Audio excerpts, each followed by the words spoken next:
Hello, मेरा नाम doctor अंकित चिलानी है। मैं एमडी मेडिसिन हूँ। आज का वीडियो बनाने का विषय है मोटापे पे चर्चा करना। मोटापा यानी ओबेसिटी। मोटापा ऐसे तो बहुत सारे कारणों से हो सकता है, जिसमें से बहुत सारे कारण हार्मोन रिलेटेड होते हैं, जैसे कि पॉलीसिस्टिक ओवरी डिजीज़ हो गई, कुशिंग सिंड्रोम हो गया, थायराइड डिसऑर्डर हो गया। ये सारे जो मोटापे हैं, कोई हार्मोन या तो बनना कम हो जाए या तो बनना बढ़ जाए, उसके कारण होने वाली जो जमा होती है चर्बी, वो बढ़ जाती है, उसके कारण होता है मोटापा। पर आज का जो वीडियो बनाने का टॉपिक है वो है मेटाबॉलिज्म के कारण होने वाला मोटापा। मेटाबॉलिज्म के कारण होने वाला मोटापा मतलब जो मोटापा खाने पीने में जो चेंजेस होते हैं या फिजिकल एक्टिविटी कम होने के कारण एक्स्ट्रा जो वज़न बॉडी पे पुट ऑन हो जाता है, वो वाले मोटापे की बात करते हैं, जिसको सादी भाषा में ओबेसिटी बोलेंगे। तो ओबेसिटी कैसे डायग्नोज करेंगे या क्या क्राइटेरिया रहता है बोलने का कि कोई आदमी ओवरवेट है या ओबेस है। तो ऐसे देखा जाए तो सिंपल किसी को भी देख के पता लगाया जा सकता है कि वो मोटापा उनको है कि नहीं है।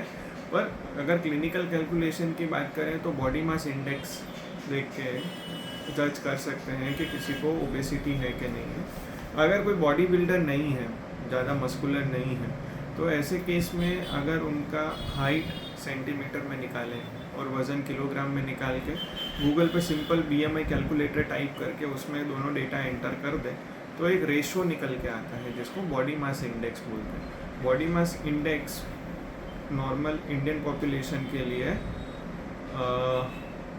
21 से कम होना फीमेल का और मेल का 23 से कम होना नॉर्मल माना जाता है। पर अगर ये किसी केस में फीमेल में 21 से लेकर 27 के बीच में आए या मेल में 23 से लेकर 27 के बीच में आए, तो उसको ओवरवेट बोला जाएगा, है जिसको हम सादी भाषा में हेल्दी बोलते हैं कि हेल्दी है दिखने में। पर बॉडी मास इंडेक्स किसी का भी 27 के ऊपर निकले तो उसको ओबेसिटी बोलते हैं। ओबेसिटी में फिर 3 क्लास होते हैं: 35 से कम, 35 से ज़्यादा, 40 से कम या 40 से ज़्यादा का बीएमआई निकला।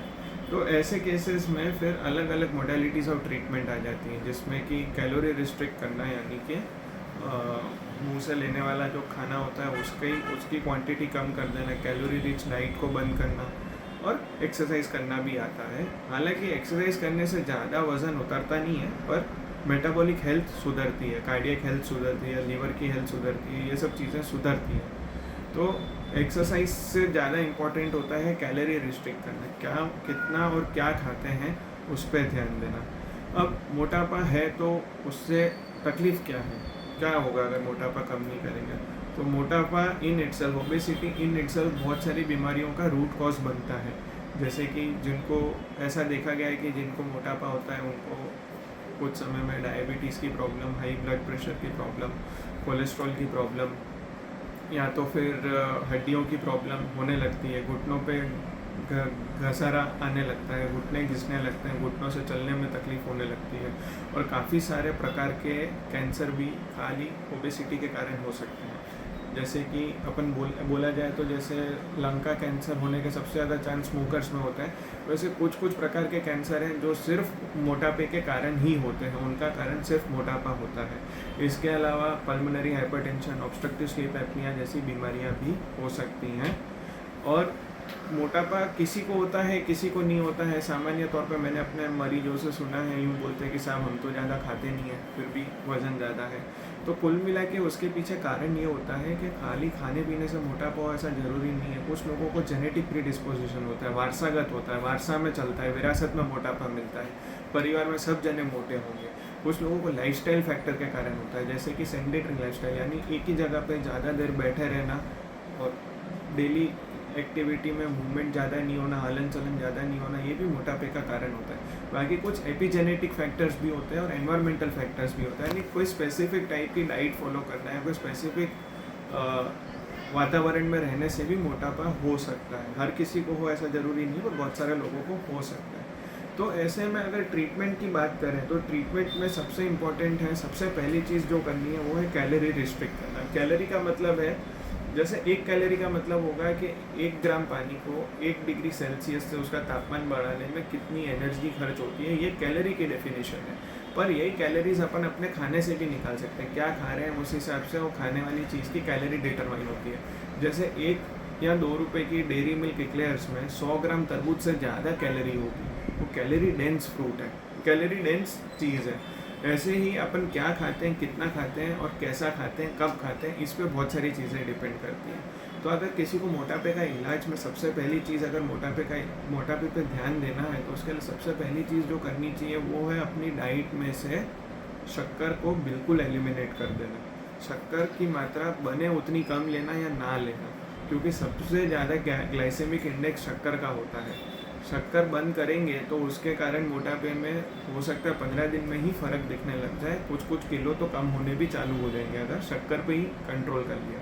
उसके अलावा दूसरे हाई ग्लाइसेमिक इंडेक्स वाली जो चीज़ें होती हैं, जैसे कि पैक्ड फूड्स हो गए, फास्ट फूड हो गए, कोल्ड ड्रिंक हो गई, फ्रूट के जूसेस हो गए, इन सब चीज़ों का भी परहेज़ करेंगे तो उससे भी मोटापे पे असर पड़ेगा।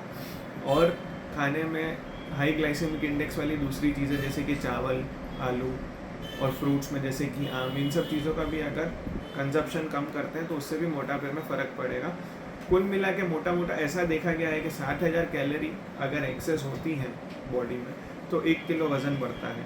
और 1 किलो वज़न उतारने के लिए 7,000 कैलोरी का डेफिसिट करना पड़ेगा।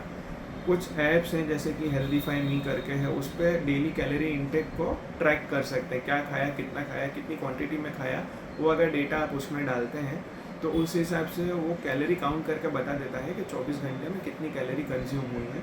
अगर किसी को वेट लॉस करना है तो उनको मोटे तौर पे एक दिन में 1800 से 2000 कैलोरी ही कंज्यूम करनी चाहिए। जितना जल्दी वेट लॉस करना है उतनी कम कैलोरी कंज्यूम करना है।